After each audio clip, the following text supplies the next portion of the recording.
Ayo! J'espère que vous allez bien et on se retrouve aujourd'hui du coup pour ce quatrième Vous choisissez ma lecture. C'est déjà le quatrième, je suis trop contente. Je récapète ce que c'est le Vous choisissez ma lecture. Le Vous choisissez ma lecture, c'est 3 livres qui sont tirés au sort par le site Livre Addict. Donc ils choisissent 3 livres de ma palle, donc de ma pile à lire, les livres qu'il faut que je lise. Dans ces 3 livres, vous votez en commentaire le livre qu'il faut que je lise dans le mois en principe. Et moi je lis ce livre et dans la vidéo qui suit je fais mon avis sur le livre qui a obtenu le plus de votes. Et donc dans notre vidéo il y avait eu La Guerre des Elfes, Divergente et Light Years et je m'attendais pas à ça, mais en tout cas pour le livre qui a été le moins voté, ça a été Divergente. Ensuite, il y a eu La Guerre des Elfes qui se battait un petit peu avec Light Years. Donc dans ce livre, on va suivre plusieurs personnages, Vesper, Aran, Aurelia et Cormac, qui viennent tous d'une planète différente et qui vont être admis à l'académie, il me semble. Voilà, c'est ça, l'académie aérospatiale de Tétra, donc qui est une académie qui va leur permettre d'être un escadron, en gros, je crois que ça s'appelle comme ça, pour vaincre les spectres. Donc il faut être le meilleur escadron pour passer en 2e année. Et voilà, enfin c'est un principe comme ça d'école. Et donc en fait chacun a à peu près des secrets. Enfin je trouve que quand même dans le résumé ils disent qu'ils ont tous chacun leur terrible secret. Bon, il y en a, c'est pas des secrets de ouf, mais il y en a quelques-uns quand même, ils sont pas mal leurs secrets, et dont un secret qui va mettre en péril l'académie.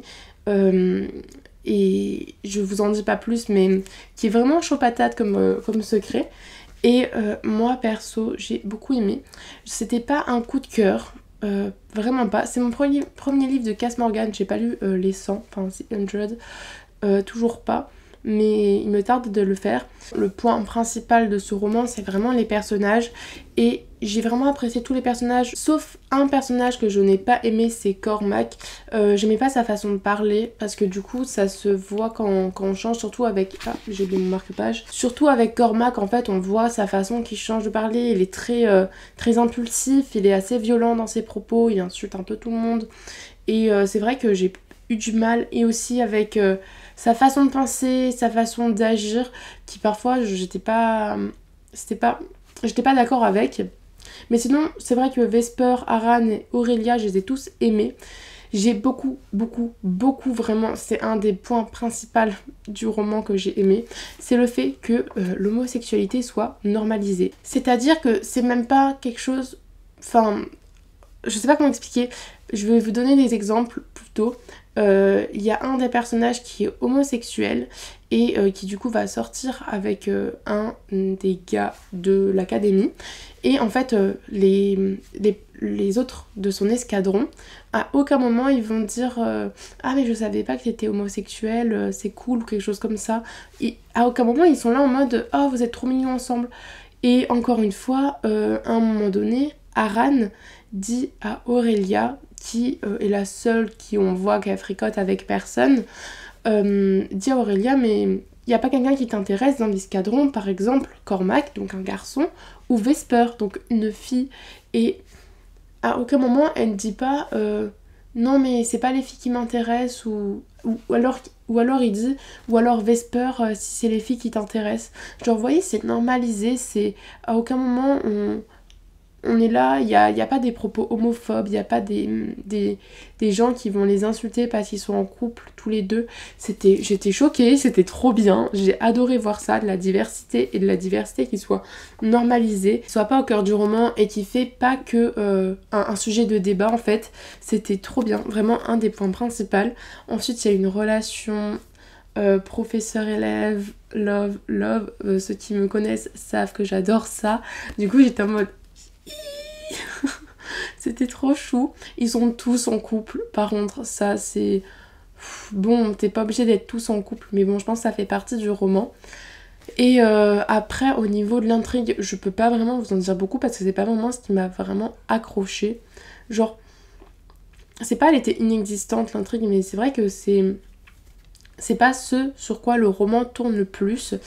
Donc je peux pas vraiment vous dire ce que j'en pense. Après j'ai bien aimé la fin qui me donne vraiment envie de lire la suite. Si je l'avais sous la main, je sais pas si je l'aurais lu tout de suite.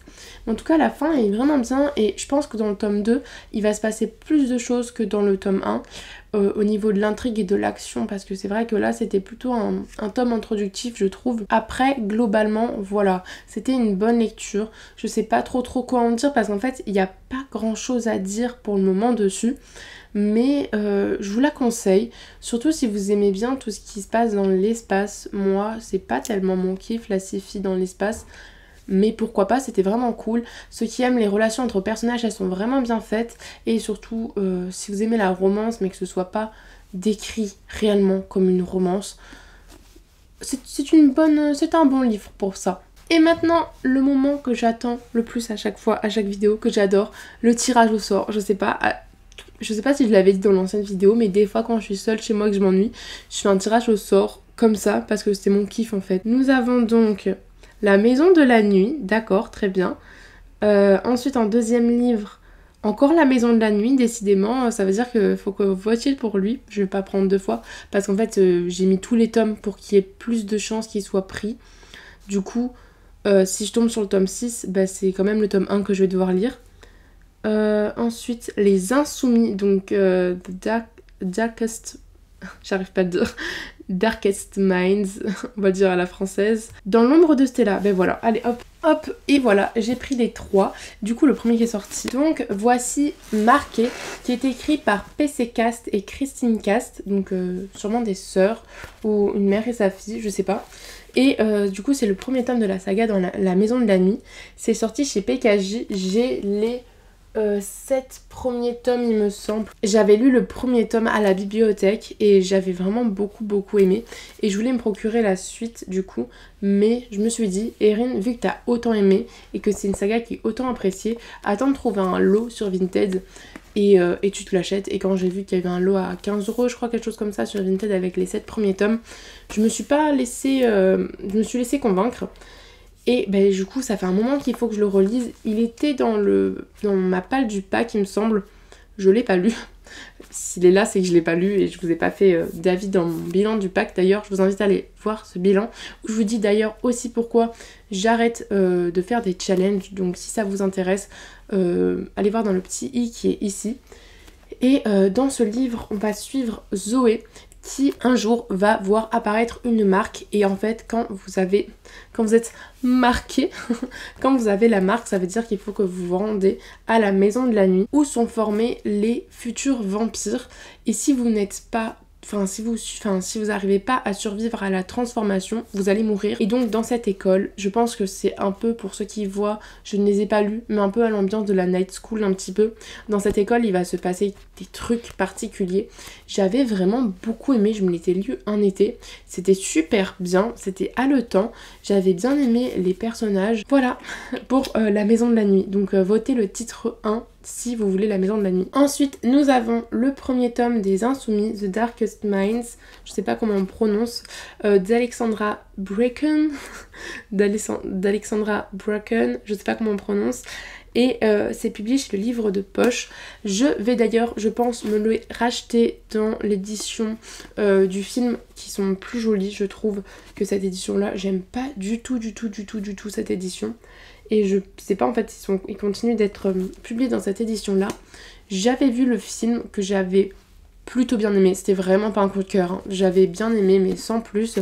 C'était surtout l'aspect dont je vais vous expliquer un peu plus tard, là, donc je vais faire le résumé, que j'avais bien aimé. Et du coup, je voulais quand même découvrir le livre. Je sais que Léo de la chaîne Léo Booktube aime beaucoup cette saga, il me semble. Même s'il y a un triangle amoureux à un moment donné qui apparemment casse un peu les pieds. Et dans cette saga, il va y avoir une genre de, pas une pandémie, mais un virus, un truc comme ça, qui va s'abattre sur les adolescents et les enfants. Et en fait, ils vont avoir des pouvoirs. Vous pouvez en mourir d'ailleurs de ces pouvoirs. Les premiers sont morts. Et donc, ils sont obligés d'être contrôlés. Ils vont être mis, pas dans des usines, mais genre dans des écoles spéciales. Et qui sont ultra surveillés. Où vous êtes vraiment un peu comme du bétail, il me semble. Enfin, c'est pas ouf du tout.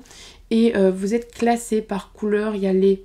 Je sais pas... Enfin, vous êtes classé par couleur en fonction apparemment du danger que vous représentez et surtout de votre fonction, enfin de vos pouvoirs. Vous pouvez avoir le truc de l'intelligence, vous pouvez faire de l'électricité il me semble, voler, je sais plus ça, mais il y a des trucs comme ça. Et on va suivre Ruby, je crois qu'elle s'appelle, qui a le pouvoir le plus dangereux, qui peut contrôler les esprits des gens. The Darkest Minds, je pense que c'est compréhensible, hein. Elle peut contrôler les esprits des gens et elle est obligée de se cacher de ça parce qu'en fait je crois qu'ils sont tués ceux qui sont de cette couleur là. Et il va y avoir plein d'aventures avec elle. Elle va s'enfuir de l'école où elle est et elle va se retrouver toute seule, livrée à elle-même. Elle va avoir des amis sur qui compter et surtout ils vont essayer de trouver refuge, un endroit où ils vont pouvoir vivre un peu plus librement parce que l'État les contrôle en fait. Et voilà, c'est une dystopie. Non, c'est pas une dystopie, c'est de la science-fiction. J'ai vraiment très envie de le lire. Il est assez gros et écrit assez petit quand même, hein. Il fait presque 500 pages et ouais, c'est écrit petit. Mais j'ai quand même hâte de découvrir ce livre. Comme je vous avais dit, c'était surtout l'aspect des couleurs et des pouvoirs que j'avais aimé. Et j'espère qu'il va bien être... ça va bien être appuyé dessus dans le livre. Je vois pas pourquoi ça le serait pas. Donc j'ai hâte. Et enfin, je pense que c'est le livre que j'ai le plus envie de lire dans les 3 livres que je vous ai présentés. Il s'agit dans l'ombre de Stella de Alexandra Sirowy et publié chez PKJ. Et c'était un livre que j'avais vu dans une librairie. Il me semble que c'était dans la même librairie où j'avais trouvé Emmuré, qui avait été un coup de cœur. Et je l'avais mis dans ma wishlist parce qu'il m'intéressait beaucoup. Et je me le suis acheté d'occasion et je l'ai toujours pas lu alors qu'il me tente beaucoup. Je devais le lire pendant le pack mais... voilà, je l'ai un petit peu raté. Ce qui se passe, c'est que Gianni et Stella avaient passé une journée ensemble et seule Stella est revenue. Gianni n'est jamais revenue. Elle a disparu et on n'avait jamais retrouvé son corps jusqu'à un été beaucoup plus tard, quand elle est adolescente Stella, où on va retrouver un corps qui ressemble à celui de Gianni. Donc ça va lui faire remonter des souvenirs horribles et elle va devoir...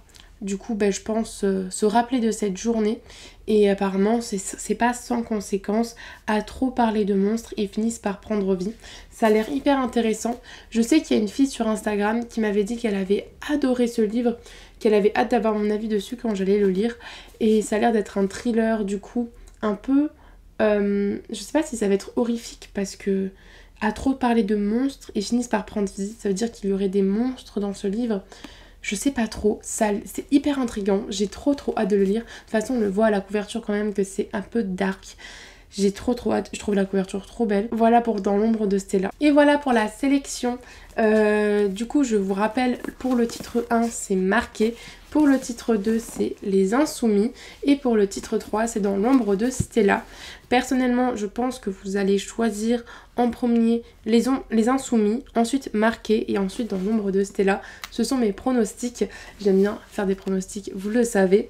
En tout cas, moi j'adore, j'aime beaucoup cette sélection. Il n'y a aucun livre que je n'ai pas envie de lire et que j'aimerais lire depuis un moment d'ailleurs dedans. Et voilà, n'hésitez pas d'ailleurs à me faire votre avis quand même, enfin ce que vous en avez pensé dans les commentaires, à commenter tout simplement cette vidéo. Si vous avez vu cette vidéo jusqu'au bout, vous pouvez même mettre un emoji. Quel emoji vous pouvez mettre? L'emoji vampire. Et sur ce, on se retrouve dans une prochaine vidéo. J'espère que d'ici là, vous vous serez marié avec votre book boyfriend ou votre book girlfriend et que vous aurez eu ensemble beaucoup de livres. Ciao!